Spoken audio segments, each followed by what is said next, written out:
mesmo, porque muita gente não entende exatamente, né, o que esse termo significa, porque é algo muito profundo. Então, ótima pergunta, é bom a gente poder esclarecer, né? E sistemicamente é muito comum a gente ouvir falar no dar e no receber, né? Mas eu gosto muito de falar no tomar. E é muito comum também que as pessoas ouçam falar que a gente tem que tomar os pais. E o que isso significa?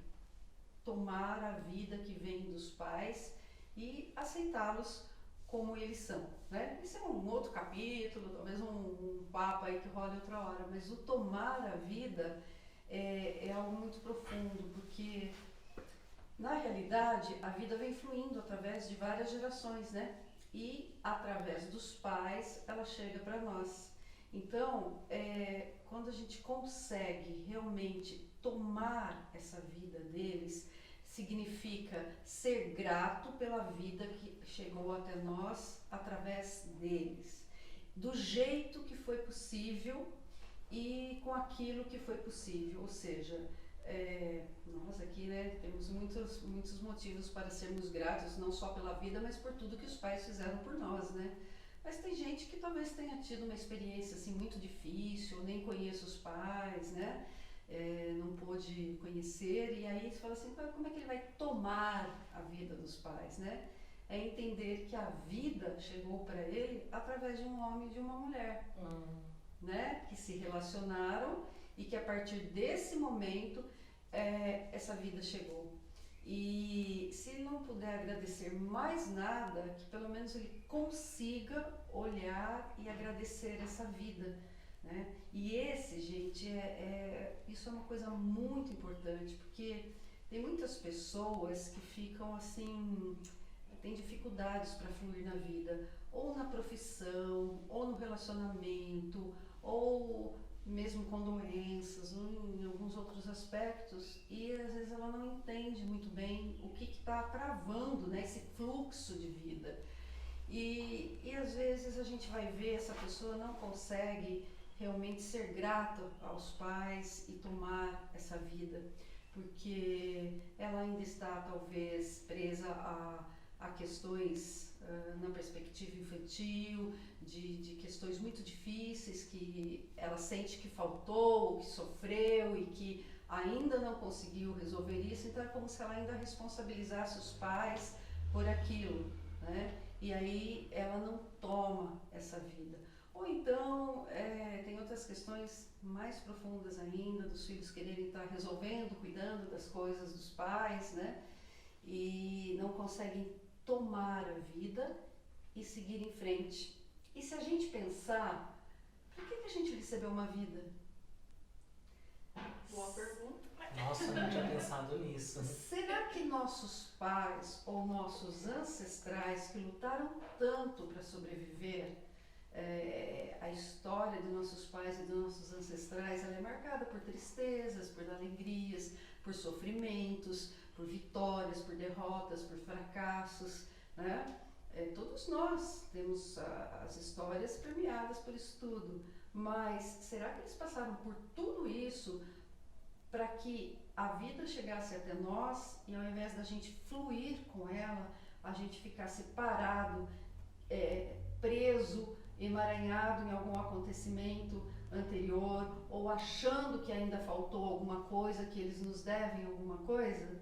Porque uma vez como adultos, né, a criança não é capaz disso, mas o adulto é capaz de olhar, de tomar essa vida dos pais, agradecer profundamente a vida que recebeu e tudo o que foi possível. E seguir em frente. E seguir em frente. E isso dá força. Tá. Ô Márcia, e no caso de criança que quem tem pais adotivos? Então, por isso que quando tem esses casos, é muito comum, quando chegam para os terapeutas, psicoterapeutas, né, ou a família, ou os pais, ou a pessoa mesmo que tem essa questão com a adoção, é simples, mas não é fácil, porque se trata apenas de incluir os pais biológicos junto com os pais afetivos. Mas os pais adotivos também não conseguem ter essa disponibilidade. Exatamente, é aí que começam os emaranhamentos. Então, o filho, a criança, o adulto que foi adotado, muitas vezes, ele sente uma necessidade de saber da sua origem, saber de onde ele veio, quem são seus pais, qual é a sua história. E às vezes ele fica com receio de buscar isso, porque ele tem medo de magoar os pais adotivos. Cria um vínculo de lealdade, de quebrar essa lealdade. Ele tem medo de magoar, porque às vezes ele pensa, vou querer saber da minha história, dos meus pais, né? E como que os meus pais adotivos vão mas achar tem que o contrário também, né? Da criança querer saber, mas os pais adotivos não quererem Isso. deixar a criança saber, né? Com medo de perder o filho. Então, gente, a adoção não é simples. O que torna uma adoção com mais chances de ter sucesso é quando o casal adota uma criança plenamente consciente do motivo pelo qual ele está fazendo isso. Ele não está fazendo isso para suprir um filho que ele perdeu. Então, eu perdi um filho, eu vou adotar outro, né? Para pôr no lugar, para segurar casamento, para resolver algum problema meu. Porque geralmente muitas adoções são feitas nesse sentido. Embora as pessoas às vezes até digam que não, mas né, ela tem esse sentido. Agora, quando o casal realmente adota, porque ele está consciente de que ele tem muito amor para dar e para cuidar de uma criança, de uma vida que ele não gerou, mas que ele pode cuidar dessa vida, né? Onde tem as chances de mais sucesso. E aí ele não vai ter receio de contar que é adotivo, de ajudar essa criança a conhecer sua história, de incluir isso, né? Mas aí entra todas as outras complexidades, né? Do porquê que as pessoas às vezes não fazem isso, não estão prontas, têm os medos, têm os receios.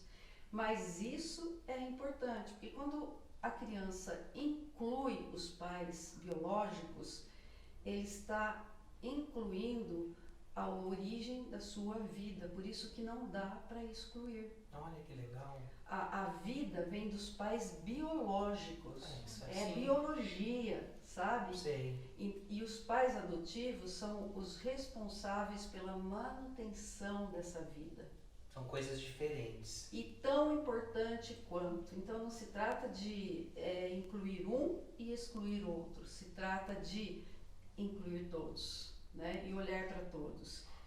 E aí a pessoa fica mais completa, porque veja só vocês, vocês vieram de um pai e de uma mãe, como eu também, né? E se você não tem um pai, Casale, e você tem só a mãe, por alguma questão, a gente não pode falar do seu pai, a família não permite, o seu pai está excluído, sei lá o que aconteceu, sumiu, não, sabe? É como se faltasse algo dentro de você, porque aquele pai interno não pode estar presente, fica faltando, entendeu? Entendo bem, dona Márcia. Então, conectar-se com a vida, ou tomar a vida, tem esse sentido, da gente olhar para as nossas origens, agradecer a vida, de onde ela veio, seja lá como ela foi que chegou para nós, para a gente poder realmente ter força para fluir, né? E essa história do tomar tem também uma coisa assim que é muito fácil de entender. Vaca dá leite, minha gente? Vaca dá leite? Dá. Dá? Se você quiser tomar o leite da vaca, o que você tem que fazer? Tomar. Ir lá tirar. Tomar. Então a vaca tá lá, seu ubre cheio de leite. Se você não for lá tirar e tomar, tá certo. Né? Então, a gente tomar a vida dos pais. Nesse sentido. Eu tomo essa vida e agora eu faço. Márcia, e faz uma diferença. Você já fez trabalhos nesse sentido? Eu fiz, filha. Minha vida mudou. Vou falar pra você que a minha vida mudou radicalmente. A Márcia é testemunha, porque eu conheci a Márcia num curso de educação sistêmica voltado para a escola, e depois eu voltei para olhar justamente a questão do meu pai, porque no meu caso, na verdade, Os meus pais se separaram e aí, pelo processo da separação, eu excluí o meu pai. Foi diferente. Isso também pode acontecer, né, Márcia? Claro, A gente exclui por um motivo ou outro. E a minha vida simplesmente ela chegou num ponto que ela estagnou. Tá? Eu era uma pessoa extremamente nervosa, louca, assim, desequilibrada no sentido de que tinha altos e baixos, né? E só depois que eu tomei o meu pai de volta, que eu incluí o meu pai no sistema, que eu compreendi, que eu olhei para o meu pai, que eu consegui o equilíbrio, entendeu? E a minha vida mudou radicalmente também, né? Eu acho que a nutricionista, quando ela tem também um pouco desse conhecimento sistêmico, é muito fácil, e nem precisa de ser o sistêmico, ela percebe, acho que com os clientes dela, a questão da fome física e da fome emocional. Sim, foi Não uma é? coisa que a gente já até conversou, né, Bruna? E a fome emocional pode, claro, muitas questões, né? Mas a fome emocional também pode vir daí de eu não ter podido ou conseguido tomar plenamente os meus pais. Então, falta algo, sabe? E aí vem vários sintomas, né? E vai repercutir nas pessoas de diferentes formas, mas uma dessas é a fome emocional. E que aí não há o que preencha. Isso acho que é muito comum, né? Eu já peguei alguns casos realmente que tem alguma, como eu posso dizer, alguma alteração nesse sistema familiar, né? Que isso leva a até quadros de compulsão alimentar, né? Entre outros, mas principalmente isso. Você está trazendo uma coisa, Natália, que é muito importante também de falar, porque olha, desestruturação familiar. Você percebe isso nos seus atendimentos. A Bruna nem se fala como psicóloga, trabalhando com crianças, mesmo com os adultos. Acho que você percebe isso no seu trabalho também, porque é com isso que a gente lida. Sempre. Com essa dificuldade, com essa desestrutura interna das pessoas, né? E ajudá-las a se estruturar. Mas o que eu queria dizer aqui é que mesmo as pessoas que tenham a chamada família estruturada, tudo certinho, bonitinho, papai, mamãe, aparentemente tudo funcionando bem, e funciona mesmo essas pessoas, é importante que elas aprendam a tomar os pais. Porque tomar esses pais e tomar essa vida significa que quando eu chego na vida adulta, eu posso seguir com a minha vida, entendeu? Chega a hora de sair da asa do pai e da mãe. Isso não é abandonar pai e mãe, é seguir com a vida, porque eu estou dando continuidade. Chega a ser o ciclo da vida natural, Exatamente. biológico, né? Cumprir o que você veio para fazer, né? E muitas pessoas não conseguem fazer isso, Dificuldade, né? Então, a gente está falando aí do grupo de abundância, né? Que a gente está participando das atividades aí, vocês trouxeram, que tem muitos conteúdos sistêmicos até, mas é isso, gente. Falar de abundância, falar de sucesso, falar de prosperidade, significa falar de estar bem localizado junto aos pais. E mais um termo que pode ser difícil para quem não está acostumado, estar bem localizado junto aos pais eu estar no meu lugar de filho. E como estamos falando de adulto aqui, né, porque a criança, claro, tem um outro contexto, mas estar no meu lugar de filho adulto é estar no meu lugar certo do sistema, junto aos meus pais. Os meus pais serão sempre os grandes, porque eles vieram antes. E nós seremos os pequenos. Eu sou pequena perante meus pais e eu sou grande perante minhas filhas. Ai, que bonito, gente. E quando a gente se sente grande perante os pais, a gente fica pequeno perante a vida, conforme nos ensinou Bert Hellinger. E como é que se fica grande perante os pais? Ou porque a pessoa ela quer cuidar, ela quer salvar, ela se acha, sabe, num lugar que não é dela, de resolver a vida dos pais, de cuidar, ela sai do lugar dela de filho e vai fazer uma coisa que não é propriamente papel dela, né? ou então por prepotência, porque às vezes os filhos também se acham melhores que os pais, né? Então ele também saiu do lugar dele. E aí é bem como o Bert Hellinger falou, é pequeno perante os pais, grande perante a vida. Grande perante os pais, pequeno perante a vida. Então, o sucesso, a abundância, a prosperidade, ela vem disso, de estarmos bem localizados junto aos pais, nosso lugar de adulto, poder ter gratidão pela vida, pelo que foi possível e agora eu sigo, agora é comigo. Eu vou fazer o melhor que eu puder com o que eu recebi. E segue a vida. Ai, que lindo. Profundo, isso. né? Nossa.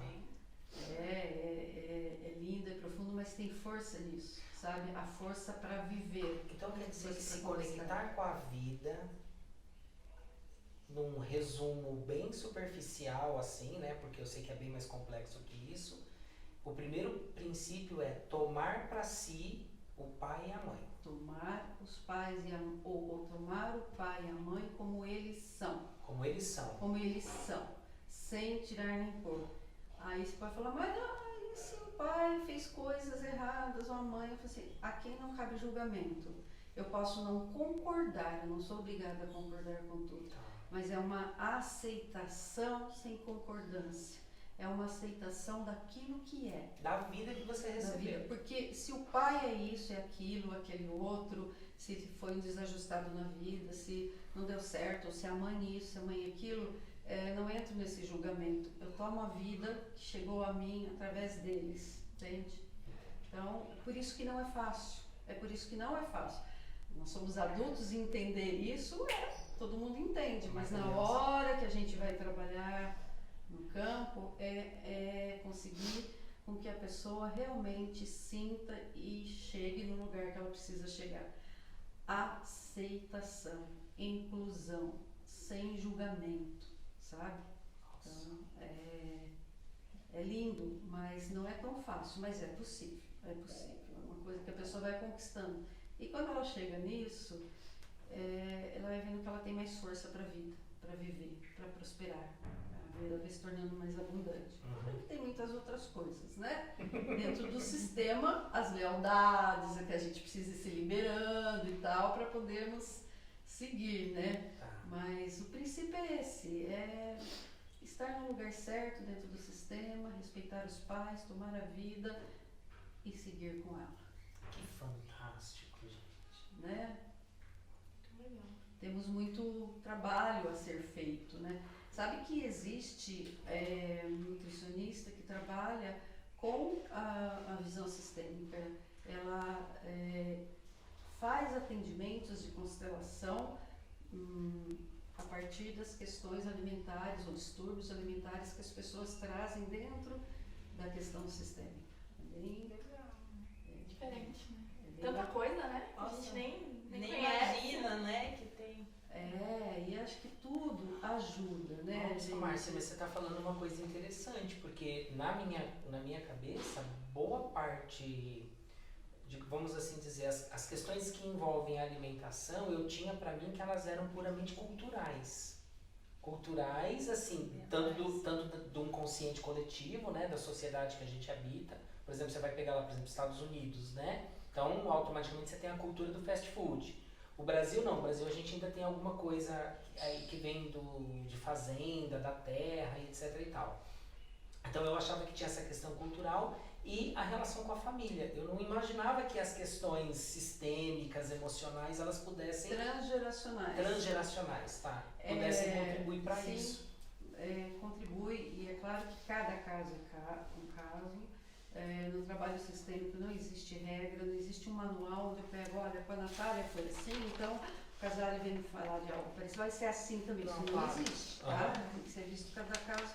Mas, por exemplo, você está falando, os nossos hábitos alimentares, sim, eles são marcados pela nossa cultura, pelos valores, pelo que a gente aprendeu com a nossa família, com nossos pais, pelo que a gente traz, mas a gente pode também ter um olhar mais profundo para os casos mais graves, alguns transtornos alimentares, né? Às vezes eles estão ligados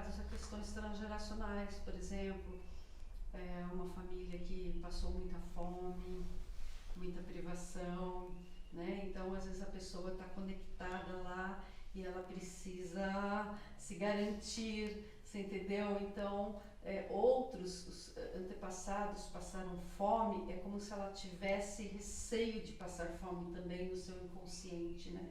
E ela pode acumular, mas isso tudo é inconsciente, Sim, né? sim. Casos de guerra, de tantas coisas, então você vai ver muitas vezes a pessoa está conectada com episódios lá de trás. Então, Eu acho legal você estar falando isso. Eu não sei se você tem esse olhar como nutricionista também, né, de olhar para os antepassados, mas vocês repararam que as ferramentas terapêuticas mais atuais agora, que a gente encontra, todas elas estão olhando para os ancestrais? porque, né, eu acho que cada vez mais as pessoas estão entendendo que nós não somos um ponto solto no universo, né? Nós estamos conectados. E nós não estamos conectados só nós aqui, no agora, no presente, nesse momento. Nós estamos conectados a um todo, a tudo que foi e a tudo que é. Então não dá para ignorar tudo que foi. Vocês assistiram aquele filme Avatar? Eu não vi. Você não viu? Não. Gente, tem uma... Você tá falando isso, Márcia, eu tô lembrando agora. Eles têm uma árvore no meio do planeta deles, assim, que ela é fantástica, porque é uma árvore sagrada. E todas as vezes em que eles têm, assim, que eles estão perdidos e não sabem quem eles são, eles se conectam nessa árvore. E ao se conectar com essa árvore, eles se conectam com um todo, porque ela media um todo. Então eles se conectam com todos os seus ancestrais. É lindo a metáfora. E eu acho que vai bem direcionado ao que você está falando. Nós somos sistêmicos, gente. Nós fazemos parte de um sistema, desde um sistema pequeno, que é a nossa família e tal, sistema maior, que é a sociedade onde a gente vive, o país, o Estado, mas uma sociedade global. É tão sistêmico que, né, o que acontece com o próprio organismo que é sistêmico, uma falha de um sistema, o sistema digestório, se não funciona bem, o que ele vai acarretar? Um desequilíbrio no todo. Então é isso que acontece. Por isso que talvez cada vez mais as pessoas estão entendendo que é importante olhar para o todo e ajudar a pessoa a entender a influência que isso tudo tem. Porque a epigenética diz, né? Está tudo registrado no nosso DNA, na memória dos nossos antepassados. Isso é verdade. Aí vocês vão falar assim para mim, tá, mas tudo que aconteceu, porque as coisas boas a gente não reclama, né? Tá tudo bem, a gente tá tudo jóia, né? Mas as coisas difíceis, e aí? Tudo que aconteceu de difícil, de triste, vai ser ativado? Não, nem tudo, mas algumas coisas, dependendo do que acontece na nossa vida, vai ser ativado sim, porque... por exemplo, um exemplo bem prático para vocês, esse momento de pandemia que estamos vivendo, né? Isso afetou cada um de nós de uma forma diferente. Então, principalmente no início, né? A gente, sei lá, se sentiu talvez ansioso, preocupado, com medo, né? A diferença é que quem já tem um caminho terapêutico, já se cuida, já se percebe meio desequilibrado, ele sabe onde procurar ajuda. Opa, tá na hora de eu me cuidar para não deixar isso crescer. Mas quem não tem esse hábito, o que acontece? As preocupações desse momento, elas vão ativar coisas que já existem em nós, só que vai potencializar, né? Então, aí a pessoa que já tem uma ansiedadezinha, ela virou uma ansiedade desse tamanho. Eu tenho medo às vezes as pessoas têm medo, muita preocupação de alguma contaminação, de alguma coisa. Caramba, nesse momento isso potencializou o medo de morrer, né? Então ela é capaz, nesse momento, de pensar só na morte. Ela não lembra que tem mais gente curada do que mortos. Então potencializa tudo isso, porque isso já existe em nós e também ativa esses conteúdos que nós trazemos dos nossos antepassados. Caramba, legal. Quanta gente morreu na sua história? Na sua, na minha, na dela, os nossos antepassados morreram de fome, morreram de doenças, morreram de epidemias. Então é natural que isso seja ativado em nós. Sim, a morte, né? A morte, ela é um mecanismo que a gente convive com ela, é verdade. Nossa, gente, eu tô olhando aqui, eu tenho compromisso. Já? Ai, vou ter que ir embora. Ah. Vocês me perdoam? A gente se encontra de novo? Sim. Claro, acho que a gente tem muito para conversar ainda, né? Para falar, e esses papos sempre são tão gostosos, né? Nem Ai, parece, né? Passa Já- rapidinho, né? Eu tô gostando. Tô adorando as nossas Sempre conversas. bom, né? Sempre bom, é verdade. Que bom, coisas E vocês, estão gostando do nosso papo? Deixa aqui nos comentários, dá o seu like, compartilhe, se inscreva no nosso canal, clica no sininho para receber os próximos programas. A gente vai estar sempre aqui nesse canal. Vem conversar com a gente. Isso. A gente vai fazendo essas prosas aqui e você vem participar conosco.